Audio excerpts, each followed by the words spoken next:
Baik, terima kasih atas waktunya. Bismillahirrahmanirrahim. Assalamualaikum warahmatullahi wabarakatuh. Selamat siang, beserta webinar pada siang hari ini. Untuk siang hari ini kita akan membahas mengenai apa sih peran sistem pengendalian manajemen dalam perencanaan strategis dan kinerja UMKM.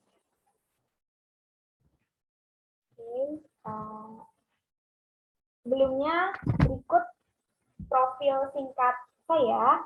Nama saya Atala Rania Hasanah. Saya mahasiswa S1 Akuntansi Universitas 11 Maret dengan NIM F031924 dan saya bertempat tinggal di Kebumen, Jawa Tengah. Oke, kita masuk ke pendahuluan. Nah, di sini saya akan lebih menekankan kepada UMKM, yaitu usaha mikro kecil dan menengah. Jadi, UMKM ini akan menjadi urgensitas tersendiri dan yang harus diberdayakan, mengingat peran UMKM ini sebagai salah satu pilar pertumbuhan ekonomi bangsa, khususnya di Indonesia. Nah, UMKM ini juga memiliki potensi yang sangat besar untuk menggerakkan kegiatan ekonomi masyarakat dan menjadi sumber pendapatan sebagian masyarakat dalam meningkatkan kesejahteraannya. Maka dari itu, UMKM ini dapat dikatakan sebagai pilar pertumbuhan ekonomi dengan melihat kontribusinya dari tahun ke tahun. Nah, namun ada beberapa permasalahan, ada beberapa hal yang perlu dihadapi nih sama UMKM, yang mungkin sama UMKM ini sendiri itu masih menjadi PR yang sangat besar dan masih dicari juga solusinya. Apa aja itu? Seperti rendahnya produktivitas yang dimiliki, kemudian sumber daya manusianya yang mungkin belum mumpuni atau mungkin sumber dayanya ini masih belum terampil, dan juga manajemen dari UMKM itu belum profesional, serta kurangnya respon UMKM terhadap kemajuan teknologi yang semakin hari itu semakin pesat.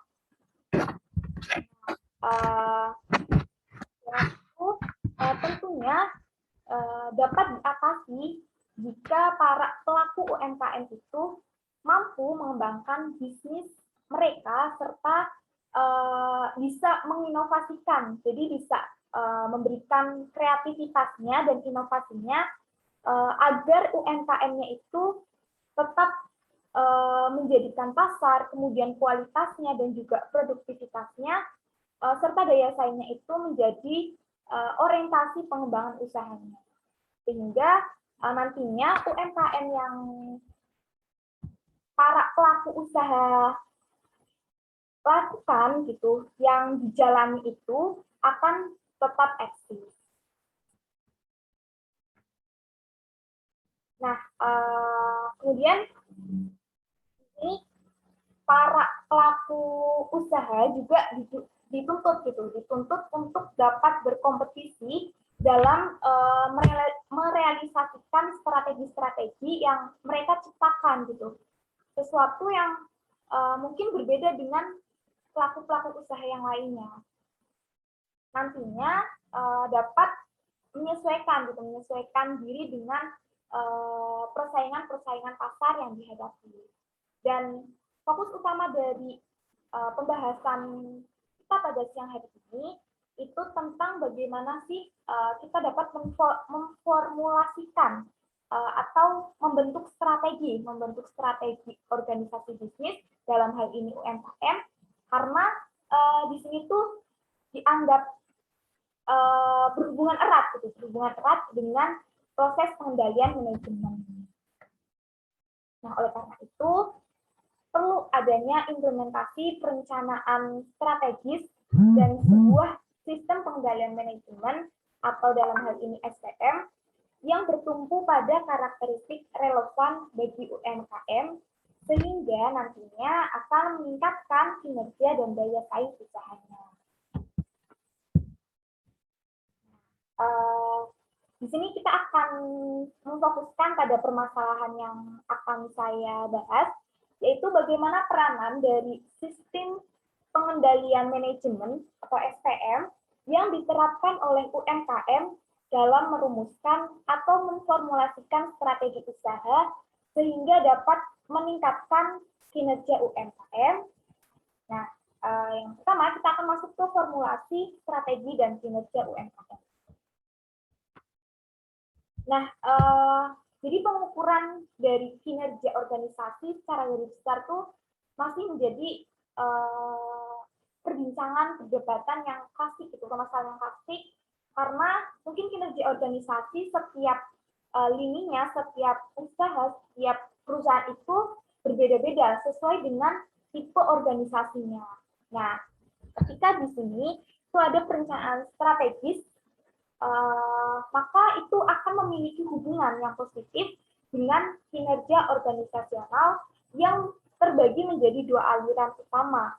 Nah, ini menurut Ru dan Ibrahim pada tahun 1998.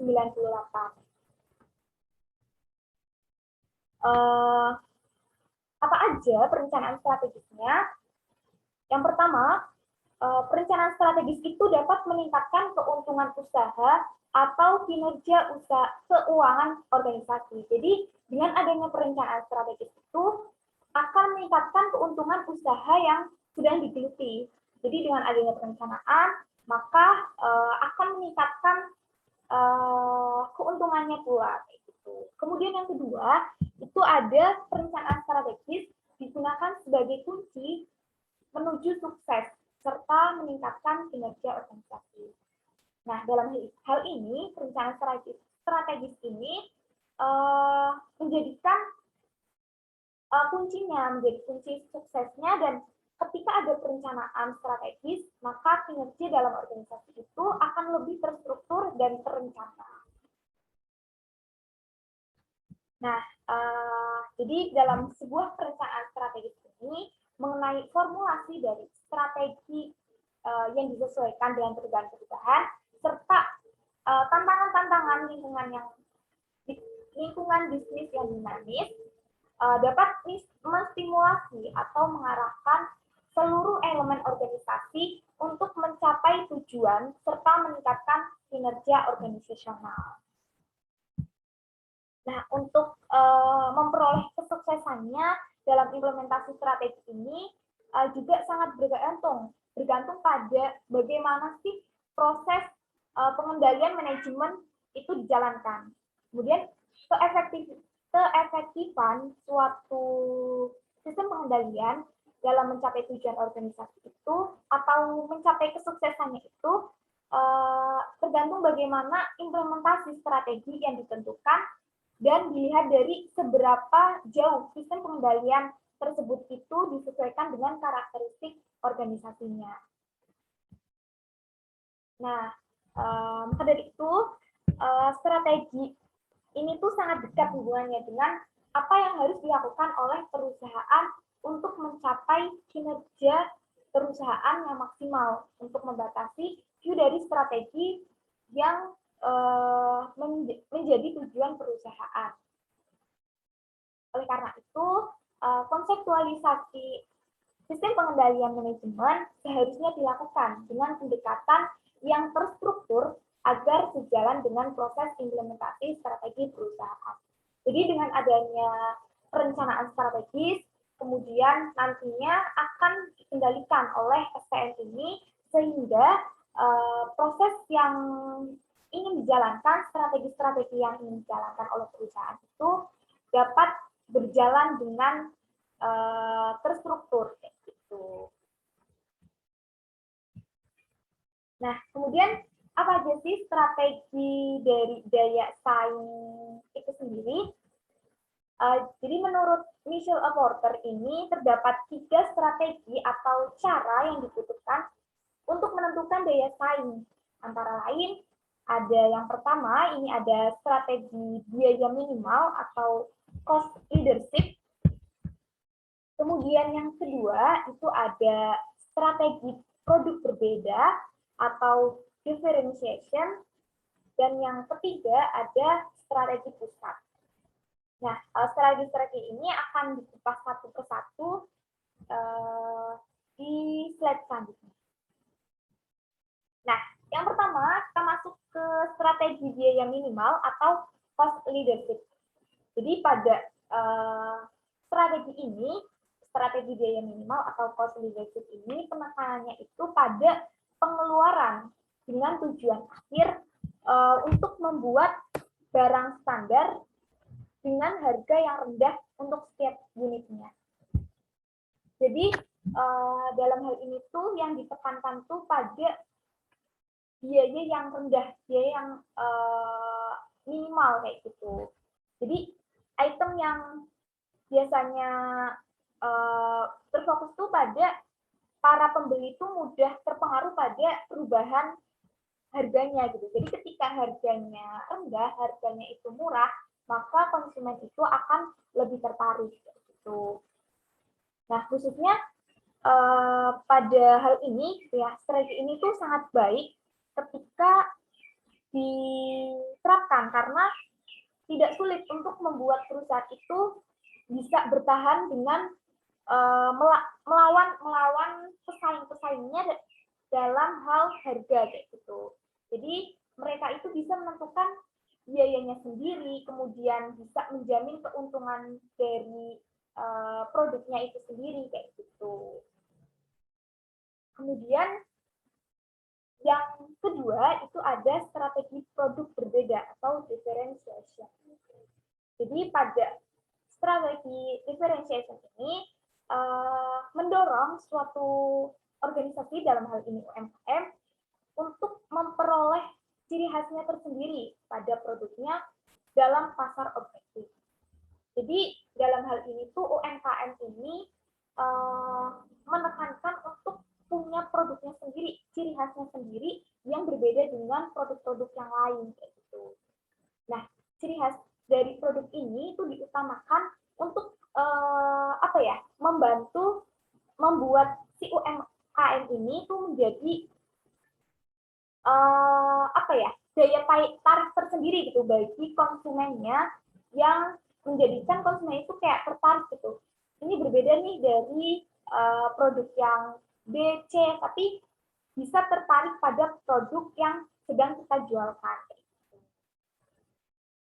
Nah, untuk strategi yang ketiga, itu ada strategi pusat. Nah, strategi pusat ini digunakan untuk mengumpulkan keunggulan pasar yang lebih kecil. Jadi, akan berfokus pada pasar yang lebih kecil gitu. Jadi dipusatkan pada lingkup yang lebih kecil. Nah, jadi pada strategi ini produk itu akan dijual dilihat dari kemampuan konsumennya gitu. Jadi kita harus melihat nih konsumen yang akan membeli produk kita tuh orang yang seperti apa, kemudian seleranya seperti apa kayak gitu. Jadi untuk meningkatkan efisiensi dari ketertarikan dari pembeli sehingga mampu menjadikan sebuah peluang yang sangat baik bagi pihak UMKM. Oke, kita udah masuk ke kesimpulan. Jadi untuk kesimpulannya perlu adanya penyesuaian sistem pengendalian manajemen dengan strategi yang dibentuk oleh organisasi.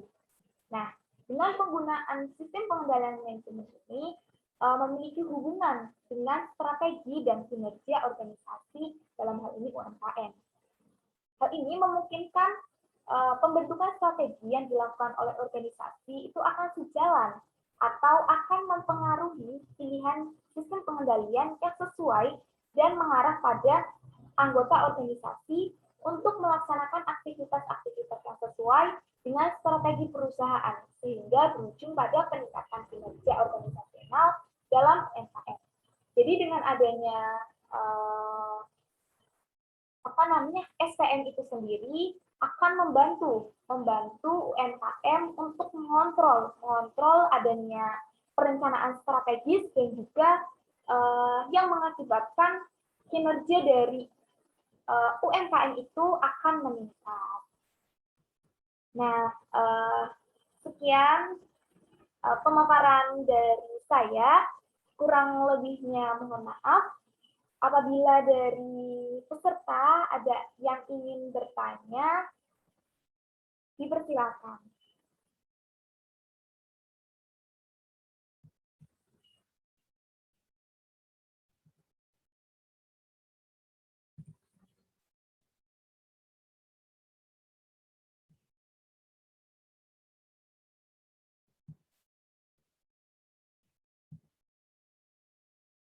Baik, ada yang raise hand dari Virginia Ivana. Silakan, Virgin. Baik, terima kasih ke Kak Atala untuk pemaparannya yang sangat luar biasa. Saya mau izin bertanya nih, Kak.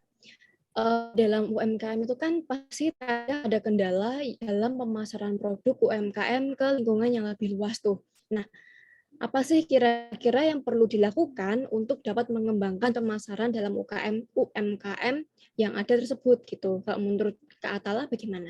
Terima kasih, Kak. Oke, baik. Luar biasa sekali ya pertanyaannya tentang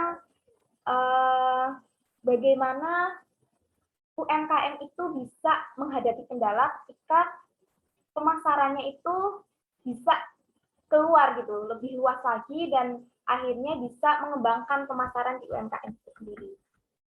Izin menjawab untuk pertanyaan dari Yujin, untuk bagaimana sih UMKM itu bisa mengembangkan mengembangkan program pemasarannya gitu ya, ibarat kayak gitu, program pemasaran dari UMKM itu sendiri. Jadi yang ada beberapa strategi gitu. Yang pertama, kita harus melihat dari strategi produk atau jasa yang kita tawarkan gitu. Jadi untuk memilih strategi produk ini, si UMKM itu harus memerlukan informasi gitu. Ibarat kita harus survei gitu loh, survei, kita harus memerlukan informasi terbaru dan kita perlu juga mengantisipasi kinerja produk dari produk yang kita tawarkan kayak gitu. Kita harus survei dulu nih, kira-kira sebenarnya produk kita tuh diinginkan nggak sih dari pasar itu sendiri. Kemudian informasi itu tuh nantinya akan membantu manajemen tuh merumuskan strategi apa yang perlu diambil gitu dari setiap produknya. Kemudian strategi yang kedua itu ada strategi harga.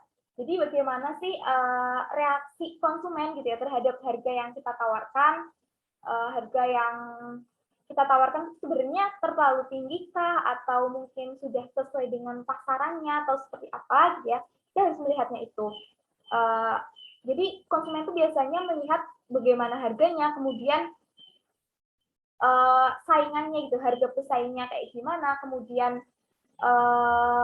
pemasarannya juga seperti apa. Jadi kita harus melihat itu sehingga kita bisa meningkatkan fleksibilitas dari manajemen dalam penetapan harga. Kemudian ada yang ketiga, itu strategi distribusi. Strategi ini juga sangat penting gitu ya. Kita harus memilih saluran distribusi yang sesuai gitu, sesuai dengan posisi dari konsumennya. Ketika kita mendistribusikan kepada konsumen yang salah gitu ya, ibarat tidak membutuhkan, maka pemasarannya tuh kurang bisa diterima gitu oleh konsumen yang ada di situ. Makanya kita perlu memperhatikan kita saluran distribusinya kemana nih gitu. Untuk yang strategi yang selanjutnya itu ada strategi promosi. Nah, jadi peran promosi di sini juga sangat penting dalam hal bauran pasar gitu ya. Jadi akan gimana sih untuk menghasilkan pertukaran yang memuaskan gitu ya dengan pasar. Bagaimana cara menyampaikannya, kemudian bagaimana informasi-informasi di media, bagaimana kita bisa membujuk, bagaimana kita bisa memberitahu tentang apa sih manfaat dari produk yang kita tawarkan, atau apa sih perbedaannya, atau apa sih keunggulan dari produk yang kita tawarkan. Jadi mungkin kurang lebih seperti itu untuk pengembangan program pemasaran dari UMKM itu sendiri. Bagaimana dari Eugene, apakah ada feedback atau sudah cukup? Oke, sudah cukup Kak Atala. Terima kasih. Baik, terima kasih juga Eugene. Oke, baik. Ini ada satu yang raise hand lagi dari Dini Angelita. Silakan Dini menyampaikan pertanyaannya. Baik, terima kasih atas kesempatannya Mbak Atala. Dalam masa pandemi COVID sekarang ini kan kita tahu ya banyak usaha yang gulung tikar. Nah, pertanyaan saya di sini, bagaimana sih strategi bisnis yang dapat diambil oleh para pelaku usaha UMKM pada pandemi seperti saat ini agar usahanya itu tetap bertahan dan tetap eksis? Terima kasih. Oke, baik. Mantap sekali ya pertanyaannya tentang di pandemi COVID ini bagaimana strategi bisnis yang perlu diterapkan gitu ya, perlu diambil oleh pelaku usaha UMKM kayak gitu, biar usahanya itu tetap eksis. Izin menjawab, Dini. Jadi bagaimana sih strategi yang perlu diambil oleh pelaku usaha UMKM ini biar kita tuh sebagai pelaku UMKM jangan sampai gulung tikar kayak gitu ya. Jadi untuk UMKM gitu ya bisa bertahan gitu ya, biar bisa eksis gitu ya. Itu tuh harus si pelaku UMKM ini harus menyediakan produk yang dibutuhkan oleh masyarakat gitu. Dan tentunya gitu ya dengan harga yang murah dan kualitas yang baik gitu ya. Ini lumayan PR gitu ya, dengan harga yang murah dan kualitas yang baik. Kemudian dengan produk yang sesuai gitu ya, sesuai yang dibutuhkan oleh masyarakat, kita juga ya tadi yang seperti yang pertanyaannya Eugene, kurang lebih kayak yang strategi yang pertama, kita harus survei terlebih dahulu gitu, apa sih sebenarnya yang dibutuhkan oleh masyarakat. Nah, misalnya aja nih kalau pandemi COVID gitu ya, pandemi COVID itu apa aja yang diperluin gitu ya, apa aja yang sekarang sedang dibutuhkan oleh masyarakat, kayak misal masker atau mungkin hand sanitizer gitu. Sekarang kan banyak banget gitu ya yang laris gitu ya di usaha itu.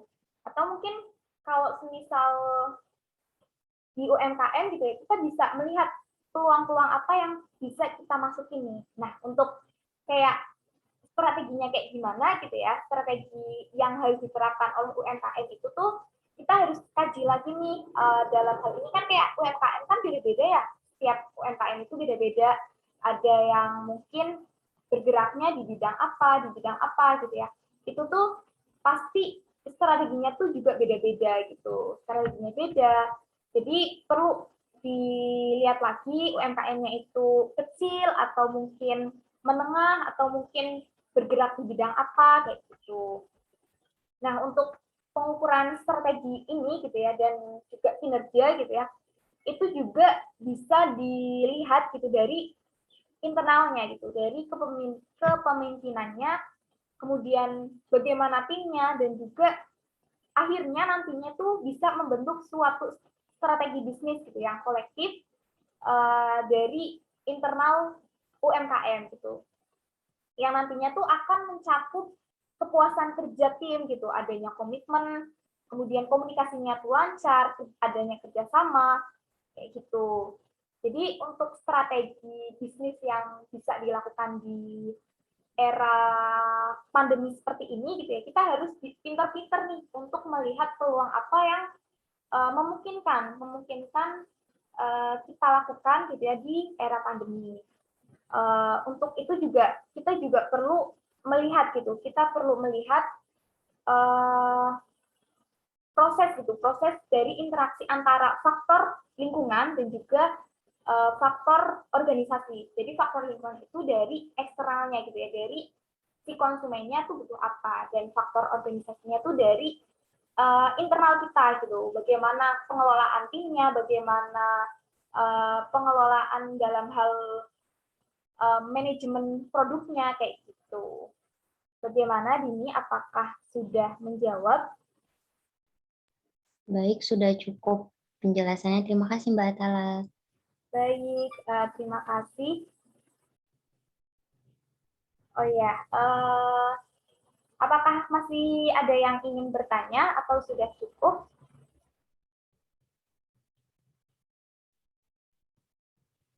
Oke, sepertinya sudah cukup ya. Masya Allah, teman-teman di sini peserta webinarnya udah pinter-pinter ya, insya Allah udah paham tentang bagaimana SKM itu bisa membantu gitu ya, membantu perencanaan strategis dan juga kinerja gitu di dalam suatu UMKM. Nah, mungkin sebelum ditutup ada sesi foto bersama panitia, ada ya? Mari kita foto bersama, siapa yang menghitung? Silakan.